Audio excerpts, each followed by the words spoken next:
നമസ്കാരം. കർണാടകയിലെ ഷിരൂരിൽ സിഗ്നലുകൾ കിട്ടിയ നാലാമത്തെ സ്ഥലത്താണ് അർജുൻ്റെ ലോറി ഉള്ളത് എന്ന നിഗമനം പുറത്തുവരുന്നുണ്ട്. അത്യാധുനിക സാങ്കേതിക വിദ്യയുടെ സഹായത്തോടെയാണ് ഇത് കണ്ടെത്തിയത്. എന്നാൽ ലോറിക്ക് ഉള്ളിൽ മനുഷ്യ സാന്നിധ്യം ഉണ്ടാകാനുള്ള സാധ്യത തള്ളിക്കളയുന്നുമില്ല. തെർമൽ ഇമേജിങ്ങിൽ മനുഷ്യരൂപത്തിലെ സാന്നിധ്യം കണ്ടെത്തിയിട്ടില്ല. എന്നാൽ മനുഷ്യരൂപത്തിൻ്റെ അഭാവമാണ് ഇത് വ്യക്തമാക്കുന്നത് എന്ന വിദഗ്ധ പരിശോധനകൾ സ്ഥിരീകരിക്കുന്നുമില്ല. ഇതോടെ ലോറിക്കുള്ളിൽ അർജുൻ ഉണ്ടാകാനുള്ള സാധ്യത ഉണ്ട് എന്ന റിപ്പോർട്ടും പുറത്തുവരുന്നു. നേരത്തെ രക്ഷപ്പെടാനുള്ള ശ്രമത്തിൽ അർജുൻ ലോറിയിൽ നിന്ന് പുറത്തേക്ക് വന്നിരിക്കാം എന്ന നിഗമനം സജീവമായിരുന്നു.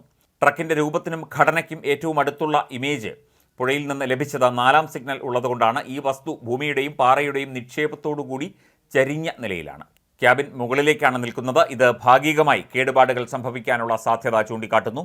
വൈദ്യുത ഡേറ്റ ബാങ്ക് പരിമിതികൾ കാരണം മനുഷ്യരൂപത്തിൻ്റെ സാന്നിധ്യം ഉറപ്പോടെ കണ്ടെത്താൻ കഴിഞ്ഞിട്ടില്ല എന്നാണ് അറിയുന്നത്. ഇതിനർത്ഥം മനുഷ്യരൂപത്തിൻ്റെ അഭാവം എന്നല്ലെന്നും റിപ്പോർട്ട് വിശദീകരിക്കുന്നു.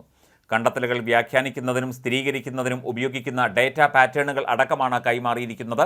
അർജുനെ കണ്ടെത്താനായി റിട്ടയർഡ് മേജർ ജനറൽ ഇന്ദ്രബാലൻ്റെ നേതൃത്വത്തിലുള്ള സംഘം നടത്തിയ ഡ്രോൺ പരിശോധനയുടെ റിപ്പോർട്ടാണ് പുറത്തുവന്നത്. ട്രക്കിൻ്റേതിന് സമാനമായ സിഗ്നലുകൾ ലഭിച്ചത് 4 ഇടങ്ങളിലാണ് എന്നാണ് പരിശോധന റിപ്പോർട്ട്.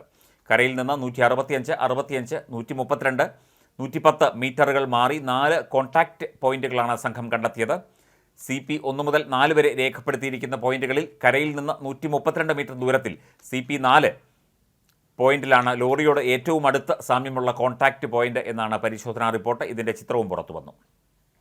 പോയിന്റ് 4ൽ കണ്ടെത്തിയ ലോറിക്ക് സമാനമായി സിഗ്നൽ ലഭിച്ച സ്ഥലത്ത് ട്രക്ക് മണ്ണിനും കല്ലിനുമിടയിൽപ്പെട്ട് കിടക്കുന്ന സാഹചര്യമായിരിക്കാം എന്നാണ് ഇന്ദ്രബാലൻ്റെ സംഘത്തിൻ്റെ റിപ്പോർട്ട്. ക്യാബിൻ തലകീഴായിട്ടായിരിക്കാം നിൽക്കുന്നത്. പുഴയിലെ അടിയൊഴുക്കിൽ ക്യാബിന് സ്ഥാനചലനം ഉണ്ടായിരിക്കാം. CP അതായത് കോൺടാക്റ്റ് പോയിന്റ് 4 ലോറി കണ്ടെത്താൻ ഏറ്റവും കൂടുതൽ സാധ്യതയുള്ള സ്ഥലമാണെങ്കിലും മറ്റ് 3ഇടത്തെയും സാധ്യത തള്ളാൻ കഴിയില്ല എന്നും റിപ്പോർട്ടിൽ പറയുന്നുണ്ട്. ഡ്രോൺ പരിശോധനയിൽ മനുഷ്യ സാന്നിധ്യം ലോറിയിൽ കണ്ടെത്താൻ കഴിഞ്ഞിട്ടില്ല എന്നും റിപ്പോർട്ടിൽ വ്യക്തമാക്കുന്നുണ്ട്.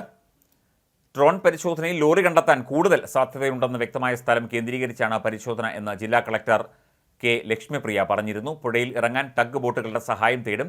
പ്രാദേശിക മത്സ്യത്തൊഴിലാളികളുടെ സഹായവും ലഭ്യമാക്കാൻ ശ്രമം നടക്കുന്നുണ്ട്. പോൻറ്റൂൺ സ്ഥാപിക്കുന്നതും പരിശോധിക്കും. പോൻറ്റൂൺ ഭാഗങ്ങളായി കൊണ്ടുവന്ന് ഘടിപ്പിക്കേണ്ടതുണ്ട്. ഇതിന് താമസമെടുക്കും. മത്സ്യത്തൊഴിലാളികളുടെ പ്രദേശത്തെക്കുറിച്ചുള്ള പരിജ്ഞാനവും ഉപയോഗിക്കുമെന്നും അവർ പറഞ്ഞു.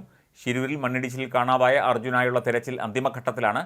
ഷിരൂർ ദൗത്യം ഈശ്വർ മാൽപേ സംഘം ഏറ്റെടുത്തു. ഈശ്വർ മാൽപേയുടെ സംഘത്തിലുള്ളത് 8 മുങ്ങൽ വിദഗ്ധരാണ്. ഇവർ പുഴയിൽ ഇറങ്ങും. അതേസമയം നിലവിൽ അർജുൻ്റെ ലോറിയുള്ളത് കരയിൽ നിന്ന് 132 മീറ്റർ അകലെയാണ്. ഉടുപ്പിക്ക് സമീപം മാൽപേയിൽ നിന്നുള്ള സംഘമാണ് ഇവർ. ശക്തമായ അടിയൊഴുക്കിലും ആഴത്തിലേക്ക് ചെല്ലാനുള്ള കഴിവും പരിചയസമ്പത്തും ഉള്ളവരാണ്. എത്ര അടിയൊഴുക്കുള്ള പുഴയിലും ഇറങ്ങാനാകുമെന്ന് ഈശ്വർ മാൽപേ സംഘം പറഞ്ഞു. മുൻപും സമാനമായ സാഹചര്യങ്ങളിൽ ഇവർ പ്രവർത്തിച്ചിട്ടുമുണ്ട്.